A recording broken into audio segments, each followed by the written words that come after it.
In the quiet village of Valdoria, nestled between rolling hills and whispering forests, lived a girl named Alara. She was simple in every way, her days filled with tending to her family's modest farm, gathering wildflowers for the market, and dreaming under the stars about a life beyond the familiar paths. Ilara's beauty was unassuming, soft brown hair that cascaded like autumn leaves, eyes the color of fresh earth after rain, and a smile that could warm the coldest heart. She had no grand ambitions, no desires for wealth or fame. Her world was small, but it was hers, and in it, she found contentment. One fateful evening, as the sun dipped below the horizon, painting the sky in hues of crimson and gold, a stranger rode into the village. He was a man of imposing stature, broad-shouldered and tall, with muscles forged from years of relentless training and battles fought in distant lands. His name was Thorn, a warrior renowned across the kingdom for his strength and valor. Clad in weathered armor that bore the scars of countless skirmishes, he dismounted his steed with a grace that belied his rugged appearance. Thorn's face was chiseled, marked by a faint scar running from his temple to his jaw, a reminder of a near-fatal encounter with enemy blades. His eyes, deep and stormy gray, held the weight of secrets and sorrows unspoken. The villagers whispered as he passed, for Thorn was no ordinary traveler. He served King Aaron, the ruler of the vast realm of Valyria, and had been sent on a mission to scout the borders for signs of invading forces from the rival kingdom of Draken. War loomed on the horizon, a shadow that threatened to engulf their peaceful lives. Thorn sought refuge in Eldoria for the night, his horse weary from the long journey. As he entered the local inn, his presence commanded attention, but he spoke little, preferring the solitude of his thoughts. Ilara, who helped her aunt at the inn after her farm chores, was the one to serve him. She approached with a tray of bread and stew, her hands steady despite the flutter in her chest. "Welcome, sir," she said softly, placing the meal before him. "May your stay bring you rest." Thorn looked up, his gaze meeting hers for the first time. In that moment, something stirred within him, a spark he hadn't felt since the days of his youth, before the horrors of war had hardened his soul. "Thank you," he replied, his voice deep and resonant, like thunder rolling in the distance. "What's your name, lass?" "Ilara," she answered, blushing under his intense stare. "And yours?" "Thorn." He paused, studying her. "You have kind eyes. In my line of work, that's a rarity." She smiled, unsure how to respond to such a compliment from a man who seemed worlds apart from her simple existence. As the evening wore on, Thorn found himself drawn to her. He asked about the village, the fields, the stars she loved so much. Alara spoke freely, her words painting pictures of a life unburdened by the chains of duty and bloodshed. For Thorn, it was a balm to his weary spirit. He shared fragments of his own story, tales of battles won, comrades lost, and the endless march toward an uncertain future. By the time the inn closed, a connection had formed, fragile yet undeniable. Thorn lingered outside, staring at the night sky. Alara joined him, wrapping her shawl tighter against the chill. "The stars are brighter here than anywhere else," she said. He nodded. "They remind me there's more to life than war. Perhaps I've forgotten that." Their conversation flowed like a gentle stream, carrying them into the early hours. When dawn broke, Thorn prepared to leave, but he promised to return. "You've given me hope, Ilara," he said, mounting his horse. "In a world of darkness, you're a light." She watched him ride away, her heart aching with a longing she couldn't name.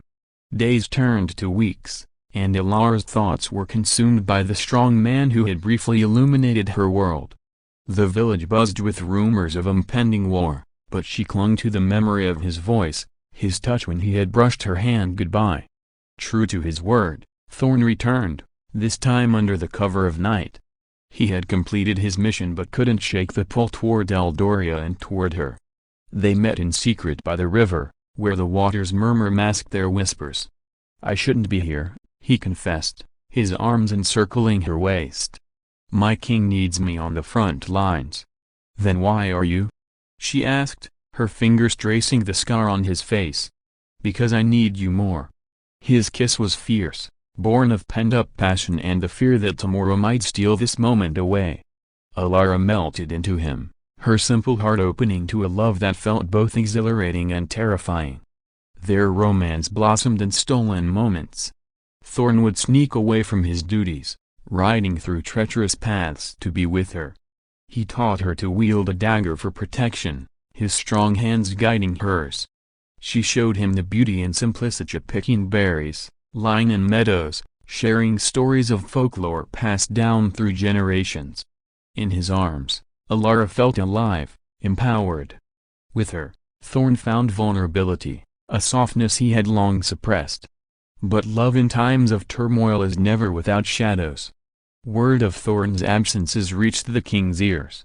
King Aaron, a stern ruler with a heart scarred by betrayal, summoned Thorn to the palace. Your loyalties are divided, the king thundered. This girl, is she worth the risk to our kingdom? Thorn stood tall, his jaw set. She is everything, my liege. But I will not forsake my duty. The king, seeing the fire in his warrior's eyes, issued a warning: end it, or face consequences. War is upon us, and I need your undivided strength. Thorn returned to Alara with a heavy heart. We must be careful, he told her, holding her close under the moonlight. The world conspires against us. She nodded, tears glistening. Then let us fight for what we have. Love like ours doesn't come easily. As the drums of war echoed louder, invaders from Draken breached the borders. Thorn was called to lead the charge, his prowess on the battlefield legendary. He bid Alara farewell with a promise ring, a simple band of silver etched with stars. Wait for me, he whispered. Our love will endure. Weeks stretched into months. Alara heard tales of Thorn's heroism, how he single-handedly turned the tide in skirmishes, his sword a blur of deadly precision. But with glory came danger. One stormy night, a messenger arrived in Eldoria bearing grim news: Thorn had been captured by enemy forces during a raid. Alara's world shattered. She refused to believe it, clinging to hope like a lifeline. The village pitied her, whispering that the strong man was lost forever. But Alara was no longer just a simple girl. Love had forged her into something resilient. She packed a small bag, donned a cloak, and set out for the front lines, determined to find him. The journey was perilous. She traversed dense forests teeming with wolves, crossed raging rivers, and evaded patrols from both sides. Her dagger, a gift from Thorn, saved her more than Ansia from bandits who saw her as easy prey to wild animals drawn by her scent. Exhaustion clawed at her, but memories of their nights together fueled her steps. Arriving at the war camp, Alara disguised herself as a healer, using herbs she knew from the farm to tend to wounded soldiers. She listened to their stories, piecing together Thorn's fate. He was held in a Draken fortress, deep in enemy territory, tortured for information on Valeria's defenses. Desperation ignited a plan. Alara befriended a sympathetic soldier who had lost his own love to the war. Help me, she pleaded. For the sake of true love. Moved by her plea, he provided a map and a horse. Under the cover of darkness, Alara rode into the heart of danger. The fortress loomed like a beast of stone, guarded by vigilant sentries. She scaled the walls using vines and sheer will, her hands bloodied from the rough climb. Inside, the dungeons reeked of despair. She navigated the labyrinthine corridors, avoiding patrols with bated breath. Finally, she found Hema Thorn, chained to the wall, his body bruised and broken, but his spirit unbroken. "Alara?" he rasped, his eyes widening in disbelief. "This is madness. You shouldn't be here." "I couldn't live without you," she whispered, picking the lock with a hairpin as he had taught her. "We're leaving together." As alarms blared, they fought their way out. Thorn, weakened but fierce, wielded a stolen sword, his strength returning in surges. Alara proved her mettle, stabbing a guard who lunged at them. Together, they were unstoppably a symphony of love and fury. They escaped into the night, but pursuit was swift. Draken's hounds bayed behind them, arrows whistling past. In a desperate stand atop a cliff, Thorn faced the leader of the pursuers, a brutal captain named Varak. The clash was epic, swords clanging like thunder, sparks flying in the rain. Thorn's power overwhelmed Varak, but not before the captain landed a grievous wound. Collapsing into Alara's arms, Thorn gasped, "Go on without me. Save yourself." "Never," she cried, tearing her cloak to bind his injury. "Our love is my strength." With superhuman effort, she dragged him to safety, finding refuge in a hidden cave. There, she nursed him back to health with foraged herbs and unwavering devotion. As he healed, their bond deepened, whispers of forever echoing in the dim light. News of their escape reached King Aaron, who, impressed by Alara's bravery, sent reinforcements. The war shifted Valeria's forces, inspired by the tale of the simple girl and the strong man, pushed back the invaders. In the aftermath, Thorn and Alara stood before the king. "You have proven that love can conquer even the mightiest foes," Aaron declared. "Thorn, you are free from service. Live the life you deserve." They returned to Eldoria, but their story had spread like wildfire. Villagers hailed them as heroes. Thorn built a home on the hill where they first stargazed, and Alara planted a garden that bloomed eternally. Years passed, their love enduring trials of Timea, children born, losses mourned, joys celebrated.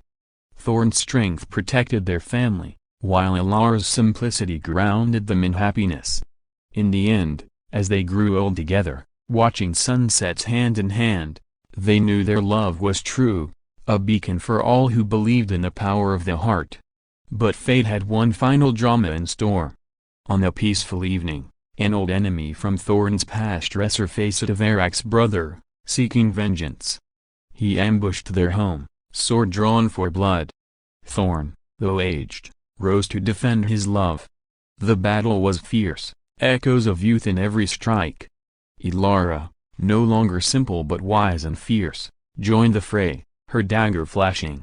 Together, they vanquished the threat, but Thorn was mortally wounded.